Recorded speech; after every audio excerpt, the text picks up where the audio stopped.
नीलांजन समाभासम रतिपुत्रम यमाग्रजम छाया मार्तंड संभूतम तम नमामि शनैश्चरम। नमस्कार मित्रों, मेरा नाम है ब्रजेश मिश्र। मैं आपका स्वागत करता हूं आपके अपने चैनल में। मित्रों, आज का प्रकरण है कि इसी जुलाई के महीने में 27 जुलाई को जो शनि देव वक्री हो रहे हैं 138 दिनों के लिए। अब शनि वैसे ही नाम सुन के डर लगता है सभी को कि दुख दारुण देने वाला ग्रह होता है। अब ये वक्री भी हो जाए अगर, तो आपके जीवन में ये क्या इम्पैक्ट देगा, यही आज का प्रकरण है। मित्रों, ये वीडियो चंद्र राशि या लग्न राशि दोनों के आधार पर देखी जा सकती है। वृषभ राशि के लिए गोचर हो या कभी कोई कुंडली के एनालिसिस हो, तो हमेशा हमें चंद्र और लग्न दोनों को देखना ही देखना चाहिए। चंद्रमा मन सो जाते चक्षु हो सूर्यो जायते, मन है आपका, ठीक है। तो अब वृषभ के लिए कैसा इम्पैक्ट देगा देखते हैं। वृषभ राशि के 11वें घर में बैठा हुआ है शनि वर्तमान गोचर में, ठीक है। 2025 के मार्च के एंड में ही आया था, अभी तक ये वहीं पर है और अगले साल में जाके वहां से हटेगा। अब 12वीं राशि मीन राशि में यानी कि 11वें घर में जब शनि बैठा है, अब वक्री हो रहा है। वक्री हो रहा है तो ऑब्वियसली शनि जो है अब 10वें घर को भी अपने इन्फ्लुएंस मिलेगा।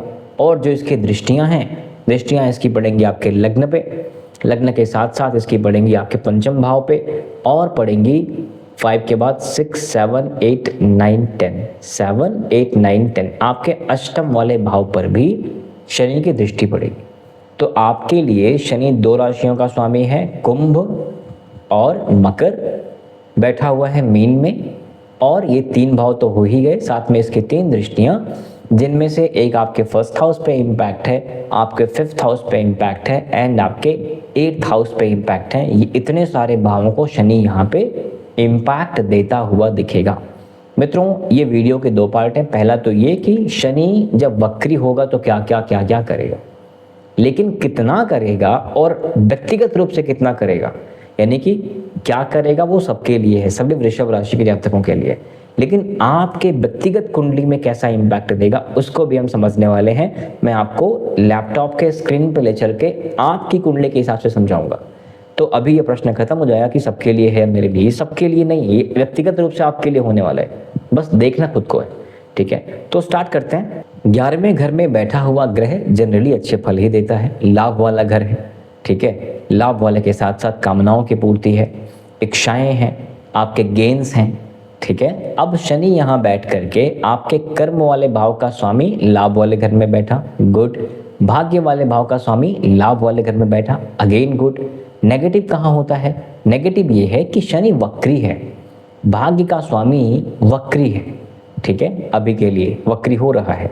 कर्म का स्वामी वक्री है, वक्री होते हुए भी ये लाभ वाले घर में है, तो ये तो पॉजिटिव है। नेगेटिव इसका ये है कि जब वक्री हो जाएगा तो जो स्पीड आपकी चल रही है वो थोड़ा फ्रिक्शन बढ़नी शुरू हो जाएगी। जब कोई ग्रह वक्री होता है तो उसका चेष्टा बल बढ़ जाता है, वो एक्स्ट्रा एफर्ट डालना शुरू कर देता है। ये सैटर्न जब एक्स्ट्रा एफर्ट डालना शुरू कर देगा तो जो शनि के जिन लोगों के लिए अभी हम समझेंगे कि कुंडली में शनि कैसा है उसका समझ में आ जाएगा। तो ये शनि का इम्पैक्ट जो 1st हाउस पे है, वक्रत्व की स्थिति में क्या करेगा, आपके आचार विचार व्यवहार मानसिक स्वास्थ्य, आंख के ऊपर का पार्ट, स्कल, हेड, हेडेक, इसकी तरफ थोड़ा फ्रिक्शन बढ़ा देगा। यानी आंखों की तकलीफ भी आपको हो सकती है, बेड के ख्याल आपको आ सकते हैं, नेगेटिव सेल्फ टॉक आ सकते हैं, प्रोक्रेस्टिनेशन आ सकते हैं, हैबिट खराब हो सकती है, पेशेंस थोड़ा सा डोल सकता है। ये तो सैटर्न का इम्पैक्ट आपके 1st हाउस पे है। एक बात और मैं कंफर्म कर दूं मित्रों, चंद्रमा की राशि, सूर्य की राशि, मंगल की राशियों से बेहतर रिजल्ट आपको शनि देगा। कारण ये है, एक तो शनि कारक भी है आपके लिए, 9th हाउस का लॉर्ड है। दूसरा, आपके 1st हाउस यानी कि आपके लॉर्ड यानी कि जो शुक्र हैं, उनसे शनि की मित्रता भी है। तो ऐसी स्थिति में शनि का इम्पैक्ट आप पे बहुत बुरा तो हो ही नहीं सकता, ठीक है। हालांकि चतुर्युग शास्त्राणि दिनमेक पितामह है, एक लंबी यात्रा है, 4 बिलियन सालों की यात्रा है। 4 बिलियन सालों में पूर्व जन्मों में क्या क्या कर्म हुए हैं शनि के पास डेटा है, लेखा जोखा है, इसलिए हमें वो दुख दे देता है। हमारे पूर्व कर्मों के आधार पे हमें हमारे कर्म का फल दे देता है। तो ये शनि जब आपके फर्स्ट हाउस को देखेगा तो आचार विचार व्यवहार हैबिट और ये सर की दिक्कतें हेडेक की दिक्कतें गहन सोच काम में विलंब इत्यादि के योग ये बनाएगा। भाग्य का स्वामी वक्री हुआ है तो भाग्य सही टाइम पे साथ नहीं देना, यानी एक्स्ट्रा एफर्ट डालना, एक्स्ट्रा टाइम लगना। कर्म का स्वामी वक्री हुआ है तो काम कारोबार को लेकर के थोड़ा सा फ्रिक्शन ऐड कर देना लाइफ में, यानी एटमॉस्फेयर थोड़ा सा नेगेटिव कर देना काम कारोबार का, ऐसी स्थितियां ये बना देगा। शनि का 7th एस्पेक्ट पड़ेगा आपके 5th हाउस पे। विद्यार्थियों के लिए, शिक्षा के लिए, प्रेम के लिए ये फ्रिक्शन बढ़ाता हुआ दिखता है। स्टमक की हेल्थ, गट हेल्थ को डिस्टर्ब करेगा। वात प्रकृति का शनि गैस्ट्रिक इश्यूज थोड़ा सा यहाँ पे डिस्टर्ब करता हुआ दिखता है। ग्रैंडफादर, ग्रैंड पेरेंट्स के स्वास्थ्य की तकलीफ भी ये देता है। एंड ये शनि का जो इम्पैक्ट है आपके आचार विचार व्यवहार के साथ साथ मानसिक मेहनत पे, तो आपकी जो मेंटल कैपेबिलिटी है वो भी डिस्टर्ब होती हुई दिखती है। मैं फिर से बार बार रिपीट कर दूं, ये शनि के वक्रत्व के सिम्टम हैं या रिजल्ट हैं। अब शनि का वक्रत्व आपके लिए कितना खराब है कितना बुरा वो अभी हम कुंडली से समझ लेंगे, ठीक है। ये इसके सिम्टम है, ये चीज़ें करता है। अगर शनि अच्छा होगा सेम टाइम पे तो क्या करेगा, आपकी मानसिक मेहनत में लाभ भी देगा। हाँ, जो लाभ देना चाहिए उस पर थोड़ा सा ज़रूर रोकेगा, लेकिन अगर खराब हुआ तो बहुत रोकेगा, बहुत पीछे रोक देगा। कम खराब हुआ या खराब नहीं हुआ तो थोड़ा सा प्रॉब्लम करेगा, एक बार में काम नहीं बनेगा। जब खराब हो जाएगा 10 बार में काम नहीं बनेगा, राइट। तो इस तरह की दिक्कतें ये करेगा। सेम स्टमक को लेके भी, शिक्षा को लेके भी, एग्जामिनेशंस को लेके भी, कॉम्पिटिटिव एग्जामिनेशंस को लेकर के भी, उच्च शिक्षा को लेकर के भी, विदेश शिक्षा को लेकर के भी ऐसी दिक्कतें ये करता है। शिक्षा में लाभ को लेकर के भी ये डिस्टर्बेंसेज और डिलेज कर देता है। शनि का इम्पैक्ट 5th के बाद शनि का इम्पैक्ट जो होगा वो पड़ेगा आपके लिए आपके अष्टम वाले भाव पे। रिसर्च के लिए शनि इज गुड, चेष्टा बल बढ़ गया, अगेन गुड, और बेहतर क्यूरियोसिटी माइंड लेके आ पाएंगे। जमीन के नीचे की चीज़ों में, खुदाई इत्यादि में, खनन में, पेट्रोलियम में गुड, नॉट बैड, और बेहतर माल निकल करके आएगा। खेती में, एग्रीकल्चर में फिर भी गुड, नॉट बैड। लाभ वाले घर में बैठा हुआ है शनि, आपके अष्टम भाव को देख रहा है, सडन गेन्स के चांसेस बढ़ाता है, उधर भी एक्स्ट्रा एफर्ट डालेगा ये, ठीक है। तो स्टॉक्स को लेकर के जो लोग इस तरह की चीज़ों में हैं जहाँ से लॉटरी इत्यादि के योग बनते हैं, उसके योग ये शनि बनाता है। मेटल्स को लेके, ज़मीन के नीचे की चीज़ों को लेके, फैक्ट्री इत्यादि को लेके, वर्कर्स को लेके, ये शनि का इम्पैक्ट बुरा नहीं होने वाला है, ये चीज़ हम समझेंगे। अब चलते हैं आगे, आपके कुंडली के आधार पे ये कैसा कार्य करेगा। देखिए बहुत सिंपल सी बात है, मैं आपको इसको दिखाता हूँ एक फ्री टूल पे, फ्री सॉफ्टवेयर पे, जहाँ पे आपको ना कोई भी एक्स्ट्रा कॉस्ट देने की ज़रूरत नहीं पड़ती, आप आराम से कर सकते हो, ठीक है। तो मैं यहाँ पे आपको प्रेजेंट करने जा रहा हूँ और ये वीडियो मैं यहाँ पे ऐड कर दूँगा। जी, आप स्क्रीन देख पा रहे हैं, ठीक है। अब क्या करना है आपको, सिंपल सी चीज़ है, यहाँ पे आपको डालना है एस्ट्रो सेज, AI डाल दीजिए, कुंडली कुछ भी डाल दीजिए, चलेगा। चलिए मैं कुंडली डाल देता हूँ, आ गया यहाँ पे एस्ट्रो सेज, ठीक है, .com ऐसे खुल जाएगा।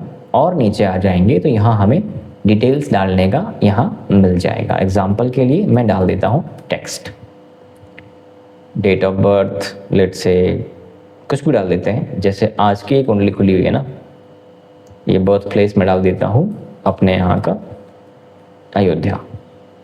ऐसे जो भी आपके डेट ऑफ बर्थ है और टाइम है आप इसको मेंशन कर लीजिएगा, डाल दीजिएगा, ठीक है। अब ये कुंडली बन करके आएगी, ये इंग्लिश में आई है।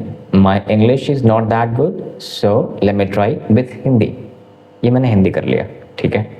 अब आते हैं नीचे, यहाँ पे आपको दिखेगा प्रस्तर अष्टक वर्ग तालिका, ठीक है, इस पे क्लिक करिएगा।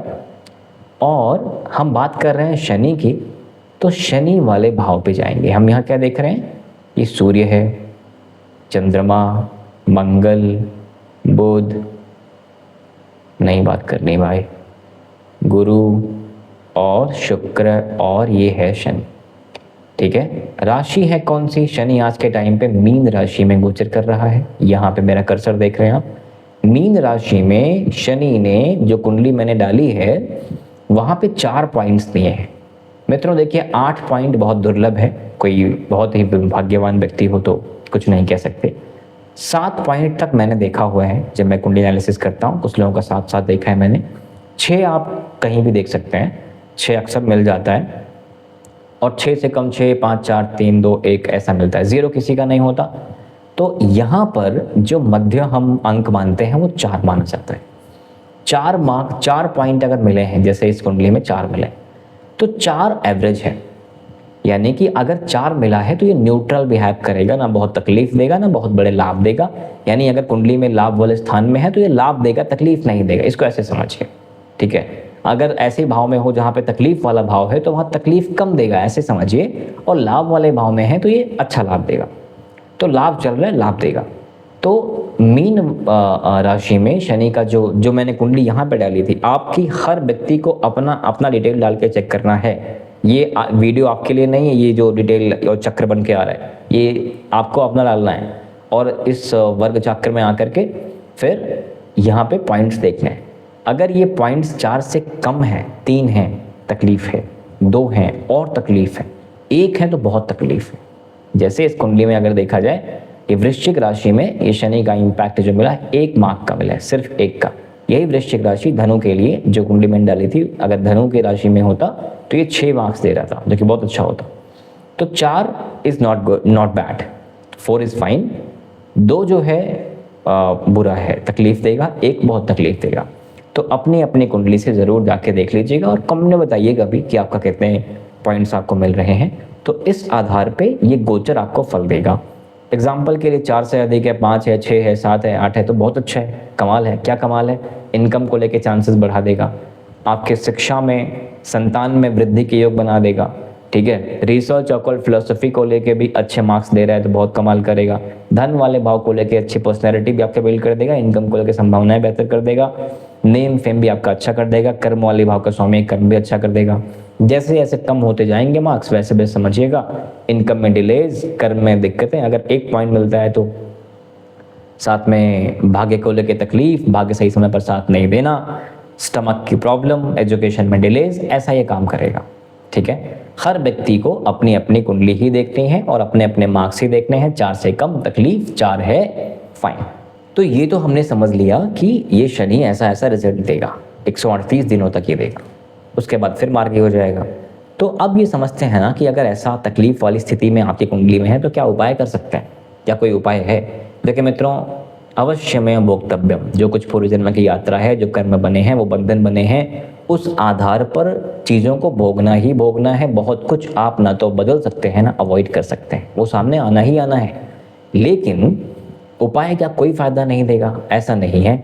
उपाय करने से जो कुछ कर्म करने हैं, जो आपको सहना है, चाहे सुख हो या दुख हो, जो भोगना है, वो भोगने की क्षमता ठीक हो जाती है। क्या करना चाहिए आपको? आपके लिए इनकम वाले भाव में बैठ के पहले घर में शनि देख रहा है। एक चीज़, एक सूत्र बांध लीजिए मित्रों, जब जब शनि पहले घर को देखे, पहली चीज़ अपने नेम फेम को लेके बहुत चक्कर में मत पड़िए, ठीक है। लोग मुझे जाने, लोग मुझसे बात करें, लोग मुझे पैम्पर करें, लोग अटेंशन दें, बिल्कुल नहीं, सोचिए ही मत। और दूसरी चीज़, पहला घर आपके शरीर का है, फिजिकल वर्कआउट मिस मत करिए। कुछ भी हो जाए, फिजिकल फिटनेस पे ज़रूर ध्यान देना है, रोज़ ध्यान देना है। भले ही आप 5 मिनट कर रहे हो, 10 मिनट कर रहे हो, लेकिन बिना किए छुट्टी नहीं है भैया, तकलीफ बढ़ती जाएगी। आचार विचार, व्यवहार, रूटीन्स, रिचुअल, हार्डवर्क, पेशेंस, ये सब आदत डाल लीजिए। शनि न्याय और कर्म का देवता है, शनि कर्म कराएगा तो कर्म करने के योग्य आपको होना चाहिए। कर्म करने की योग्यता आपको सिद्ध करनी पड़ेगी। कर्म करने की योग्यता सिद्ध करने का मतलब आपका मन और आपका शरीर दोनों अलाइन होना चाहिए, ठीक है। हाथी और हाथी के ऊपर बैठा हुआ पिलवान दोनों अलाइन होगा तभी सही दिशा पकड़ पाएंगे आप। अदरवाइज ड्राइवर स्टीयरिंग कहीं और मोड़ रहा हो, गाड़ी कहीं और जा रही है, कोई फर्क नहीं पड़ता, क्या होगा फिर? एक्सीडेंट ही होना है, राइट। क्या करना है फिर आपको? ये आचार विचार, व्यवहार, पेशेंस, हार्डवर्क, डिसिप्लिन मेंटेन कर लीजिए। उसके बाद शनि आपके लाभ वाले घर में है, इम्पैक्ट फर्स्ट हाउस के साथ साथ 5th हाउस को दे रहा है। वृद्ध बुजुर्गों के लिए, खासकर ग्रैंड पेरेंट्स अगर हों, उनकी केयर करिए, उनकी सेवा करिए, ठीक है। इसके अतिरिक्त ज़मीन में अष्टम भाव को भी देख रहा है, प्लांटेशन करिए और औषधीय पौधे लगाइए। औषधीय पौधों में अश्वगंधा हो गया, नीम हो गया, ठीक है। मुझे बहुत ज्ञान नहीं है औषधीय पौधों का, तो आप आयुर्वेदा पढ़ सकते हैं, गूगल भी कर सकते हैं, इतना तो हर जगह पता चल जाएगा कौन कौन से पौधे औषधीय पौधे हैं, किसमें आप बेनिफिट्स ले सकते हैं, ठीक है। मेडिकल बेनिफिट जिससे मिलते हैं वो पौधे आप लगाइए, ठीक है। शनि का ये चीज़ हो गई। तीसरी चीज़, शनि के लिए भगवान शंकर का अभिषेक किया करिए। भगवान कृष्ण का मंत्र ओम कृष्णाय वासुदेवाय हरे परमात्मने प्रणतः क्लेश नाशाय गोविंदाय नमो नमः।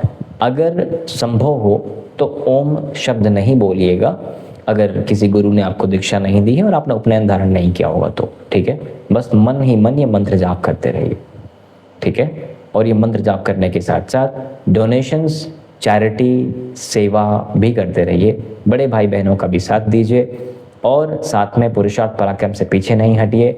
गरीबों के लिए, बेजुबानों के लिए मेडिकल असिस्टेंस, खाने कपड़ा इत्यादि जो कुछ आप कर सकते हैं अपने बजट के अकॉर्डिंग वो करते रहिए। आने वाला समय भी जैसे तैसे निकल रहा है, समय निकल जाएगा, समय नहीं रुका है, इसलिए समय का सदुपयोग करिए। Right, so that's it for मित्रों। आपके सपोर्ट के लिए बहुत बहुत धन्यवाद। Thank you very much. नमस्कार, जय श्री राम।